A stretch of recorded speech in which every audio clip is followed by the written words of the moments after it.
नमस्ते, अभिवादन आपका इनोसेंट इन्वेस्टर के इस नए वीडियो में आपके लिए डिस्क्लेमर। उसके बाद बात करेंगे इंट्राडे ट्रेडिंग की। आज हम लोगों ने 3 स्टॉक्स में 4 ट्रेड किए। आज का दिन हमारा मिक्स्ड सा रहा। सब कुछ एक्सप्लेन करेंगे कैसे सब कुछ हुआ। सबसे पहले हेवल्स की बात करेंगे। यहाँ पर कोई पैटर्न हमको नहीं मिला, ना बाई सिग्नल ना सेल सिग्नल। हमने ट्रेड अवॉइड किया, इन्फोसिस में भी अवॉइड किया, सिप्ला में भी अवॉइड किया। 3 ट्रेड हमारे मिस चले गए क्योंकि यहाँ पर हमको कोई बाई या सेल सिग्नल नहीं मिला, हमको अवॉइड करना चाहिए था। अब जुबिलियन फूड यहाँ पर कुछ लोग बच गए। कैसे बच गए? जो लोग ब्रैकेट ऑर्डर और कवर ऑर्डर यूज करते हैं, आज ब्रोकर्स अलाउ नहीं कर रहे थे। अब ये वोलाटिलिटी के कारण ऐसा होता है, मार्केट वाइड जब पोजीशन फ्यूचर एंड ऑप्शंस में ज़्यादा बढ़ जाती हैं तो ये रिस्ट्रिक्शन जो है आपके ब्रोकर्स लगा देते हैं। तो जो लोग ट्रेड लेने से यहाँ चूक गए उनका स्टॉप लॉस भी बच गया। चलिए, आपको कॉन्ग्रेचुलेसन मैं एक बार के लिए दे रहा हूँ। बाकी जो लोग MIS ऑर्डर लगाए होंगे या नॉर्मली ट्रेड किए होंगे एफेंडो में, उनको स्टॉप लॉस देना पड़ा। तो बाजार आपको हमेशा गलत साबित करने के लिए तैयार खड़ी है, इसीलिए उसका नाम बाजार है। आपको सेल सिग्नल यहाँ पर मिला था, हम शॉर्ट करते, हमको एक बढ़िया रिट्रेसमेंट भी मिल गया था। बस थोड़ा सा और स्टॉक गिर जाता, हमारे सारे टारगेट 1 और टारगेट 2 आ जाते। बाकी ये हिट तो किया नहीं, हमको आकर स्टॉप लॉस दे दिया। कोई बात नहीं, बाजार है, हम सब कुछ देने के लिए तैयार खड़े हैं। टाइटन यहाँ पर सबसे पहले तो हमारा स्टॉप लॉस हिट हो गया। कैसे? हमको सेल सिग्नल यहाँ पर मिला, हमने शॉर्ट किया और शॉर्ट करने में भी लेट हो गए, हमारा स्टॉप लॉस जाकर हिट हो गया। उसके बाद एक चीज़ याद है आपको, एक्सप्लेन करेंगे। जो दूसरा ट्रेड हमने टाइटन में लिया, उससे पहले हम HDFC बैंक की बात करना चाहेंगे। HDFC बैंक में क्या हुआ, हमको बाई सिग्नल तो मिल गया यहाँ पर। उसके बाद एक गिरावट जब आई, बहुत सारे लोग यहाँ पर शॉक्ड रह गए होंगे कि उनका स्टॉप लॉस बच कैसे गया। चलिए, बचता है बाजार, इस चीज़ के लिए भी हमको काफ़ी रिवार्ड कर जाती है। कभी कभी हमारे स्टॉप लॉस को 1-2 रुपए से छोड़ देती है। अच्छी बात है, बढ़िया बात है। और जाकर टारगेट 1 हिट किया इसने और काफ़ी टाइम वहाँ पर बिताता रहा। और मैंने आपसे बोला 1 घंटे पहले आपको एग्जिट कर लेना है, तो टारगेट 1 पे हमको एग्जिट मिला HDFC बैंक में। तो आज का दिन हमारे लिए कैसा रहा? जुबिलियन फूड, जो लोग ट्रेड लिए होंगे उनको स्टॉप लॉस देना पड़ा। अभी देखिए, पिछले हफ्ते आप ट्रेड नहीं ले पाए क्योंकि ब्रोकर जो है वो अलाउ नहीं कर रहा था और वहाँ पर हमारे सारे टारगेट हिट हुए थे। इस हफ्ते स्टॉप लॉस हिट हुए हैं, तो दोनों लोगों की जो बात थी वो आकर बराबर पे अटक गई। कैसे? क्योंकि जो वहाँ पर ट्रेड लिया था उसका फ़ायदा हुआ था, जो आज नहीं लिया उसका फ़ायदा हो गया। चलिए, जुबिलियन फूड यहाँ पर स्टॉप लॉस गया हमारा। टाइटन यहाँ पहला ट्रेड स्टॉप लॉस में चला गया। HDFC बैंक यहाँ पर बहुत ही बेहतरीन हमको टारगेट मिल जाते, लेकिन मूव ही नहीं कर पाया स्टॉक। और ये मोमेंटम इसलिए नहीं आ पाया क्योंकि इस रेंज से काफ़ी बड़ा गैप अप हो गया था। 8-10 पॉइंट का गैप अप HDFC बैंक जैसे स्टॉक के लिए एक बड़ा मूव होता है। तो हमें HDFC बैंक में टारगेट 1 मिला, टाइटन में स्टॉप लॉस मिला, जुबिलियन फूड में स्टॉप लॉस मिला। अब टाइटन ट्रेड 2.0 की बात करेंगे। आपको याद हो, मैंने 1522 रुपये के ऊपर बाई करने को बोला था और यहाँ पर जब ये ब्रेकआउट मिला, आपको रीजन मैंने उस दिन की वीडियो में बताया था, जो मैंने फ्राइडे को शाम को अपलोड की थी, जरूर देखिएगा उसको। और 1522 के ऊपर मैंने आपको बाई करने को बोला था और देखिए, एक बार भी उसके नीचे फिर गया नहीं। एक बार जो रेट पार किया, काफ़ी टाइम हमको अटका के रखा रहा, उसके बाद जाकर इसने सारे टारगेट हमारे हिट किए हैं, टारगेट 1 और टारगेट 2। तो हमारा आज का दिन मिक्स्ड सा रहा, 2 स्टॉप लॉस और एक टारगेट 1 और एक टारगेट हमको मिले। अभी दूसरा ट्रेड आप में से बहुत सारे लोग मिस कर गए होंगे, इसीलिए मैं आपसे कहता हूं, अगर आप ट्रेडिंग सीख ही रहे हो तो थोड़ा सा सीरियस हो जाइए और हर एक चीज़ पे फोकस करना चालू कीजिए। जब आपको ब्रेकआउट मिल रहा हो, आपको कोई ब्रेकडाउन मिल रहा हो, ये सारी इन्फॉर्मेशन मैं कभी कभी टेलीग्राम पे भी अपडेट करता हूं और जो चीज़ मैं वीडियो में बताता हूं उस पर आपको बहुत ध्यान से फोकस करके याद रखना चाहिए जो भी बातें मैं आपसे करता हूं वीडियो में। जैसे कि उस दिन सिप्ला की बात कर रहा था, जब मैंने कहा था कि एक रेंज के नीचे ही आपको शॉर्ट करना है, तो वहाँ पर देखिए कितना अच्छा एडवांटेज मिला जो लोग शॉर्ट नहीं किए थे।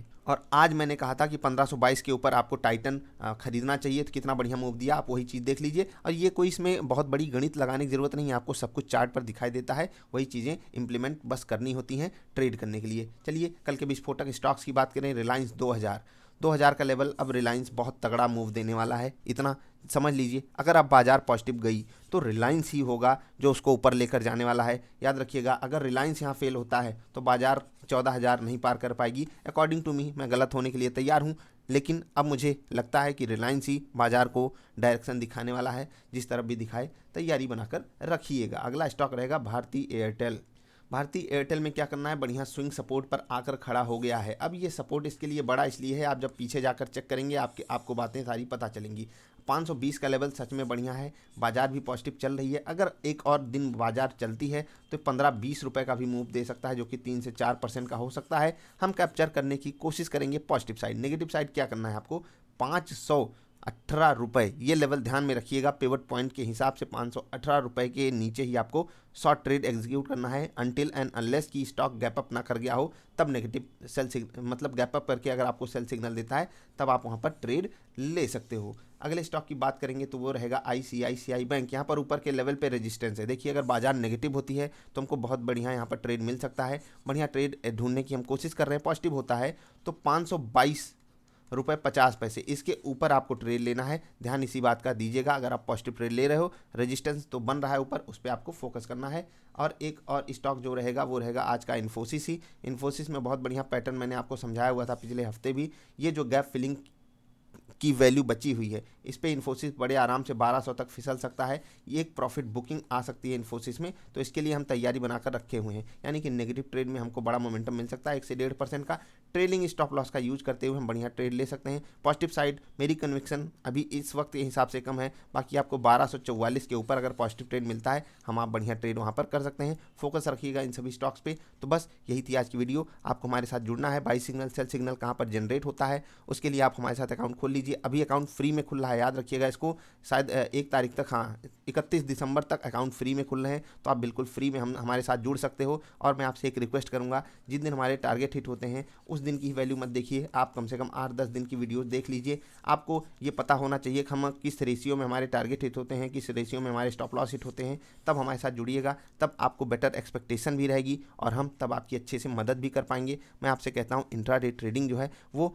स्पेकुलेटिव टाइप की होती है। स्पेकुलेटिव का मतलब क्या है कि ये छोटे दिल वालों के लिए है नहीं। पहली चीज़ आपको समझनी होगी। और जब आप शुरुआत कर रहे हो, एक क्वांटिटी से कीजिए, छोटी क्वांटिटी से कीजिए, जितना लॉस आपकी नींद ना हराम करे बिल्कुल भी, मतलब आपको कोई फ़र्क ही ना पड़े, जितना लॉस आप अफोर्ड कर सकते हो एक क्वांटिटी से कीजिए। मैं अगर मान लेते हैं कोई 3000 का भी स्टॉक है तो आप 30 रुपये 40 रुपये का स्टॉप लॉस आराम से झेल सकते हो, जो कि 1-1.5% का होता है। मतलब 2 ट्रेड अगर आप लेते हो तो भी आप 30-40 रुपये का स्टॉप लॉस तो झेल ही सकते हो, even if you are a student.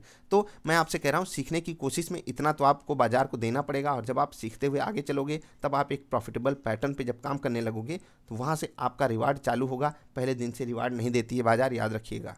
I hope आपको बातें समझ में आई होंगी। अभी के लिए इतना ही। एक और चीज़ बताएंगे, अब ये थोड़ा सा हमको इस पर स्ट्रिक्ट एक्शन लेना पड़ेगा। आप लोग डिमांड जो करते हो, लाइव कॉल्स नहीं आ रही, लाइव कॉल्स नहीं आ रही, इतने ज़्यादा ईमेल्स आप लोग कर देते हो, कोई सेंस नहीं बनता इसका। मैं आपको बार बार ये चीज़ बता रहा हूँ कि ये जो वेबसाइट है ये लाइव अपडेट नहीं होती है, डेटा लाइव नहीं होता है, याद रखिएगा। कोई भी ट्रेड यहाँ पर ना बताया जाता है और ना ही हमारे नाम से आपको कहीं भी कॉल्स मिलती हैं। कोई भी सर्विस पेड आपको अगर कोई बता रहा है तो हमको बताइएगा, आप ज़रूर मेल कीजिए। ये चीज़, कोई भी चीज़, सब कुछ जो भी है आपको मैं सिखाने की कोशिश करता हूँ। कोई भी चीज़ आपको बेची नहीं जा रही है, याद रखिएगा। जो भी चीज़ें हैं सब आपके सामने हैं। मैं आपको by signal cell signal generate कहाँ होता है उसके लिए भी कहता हूँ कि आप 8-10 वीडियोस देख लीजिए। अगर आप दिमाग लगा कर देखेंगे आपको सब पता चल जाएगा, हम बाई कहाँ करते हैं, सेल कहाँ करते हैं। स्टॉक्स तो मैं आपको बताता ही हूँ, कल के स्टॉक्स मैंने आपको बताए। अब उसमें आपको बाई सिग्नल मिलता है, बाई कर लीजिए, सेल सिग्नल मिलता है, सेल कर लीजिए। एक और चीज़ काफ़ी ज़्यादा पूछी जाती है कि टारगेट और स्टॉप लॉस कितना लगाना है, तो मैं उसको बता देता हूँ। टारगेट जो होगा वो आपका 0.75% से 1.25% के बीच में हो सकता है। अब ये स्टॉक के बीटा पे डिपेंड करता है। अब आप के हिसाब से बीटा अगर नहीं समझ में आता है तो आप देख लीजिए स्टॉक कैसा मोमेंटम कर रहा है, उसी हिसाब से हम कोशिश करते हैं 1% के आसपास का टारगेट लगाएं, 0.5 से 0.75% के आसपास का स्टॉप लॉस लगाएं। हमारा रिस्क रिवार्ड हम कोशिश करते हैं 1:2 का रहे। 2 रुपये कमाने के लिए हम 1 रुपये गंवाने के लिए बाजार में तैयार खड़े हैं और इसी हिसाब से हम ट्रेडिंग करते हैं। आई होप आपको बातें समझ में आई होंगी। तो आशा आपसे यही करते हैं कि आप सही चीज़ें सीख कर आगे बढ़ने की कोशिश करोगे। अकाउंट अभी फ्री में खुल रहे हैं तो आप कंसीडर जरूर कीजिएगा। मिलेंगे फिर से किसी अच्छी वाली वीडियोज़ में। वीडियो पसंद आई तो लाइक कर देना, चैनल पसंद आया तो सब्सक्राइब कर लेना। अभी के लिए इतना ही, मिलेंगे फिर से, तब तक के लिए बाय।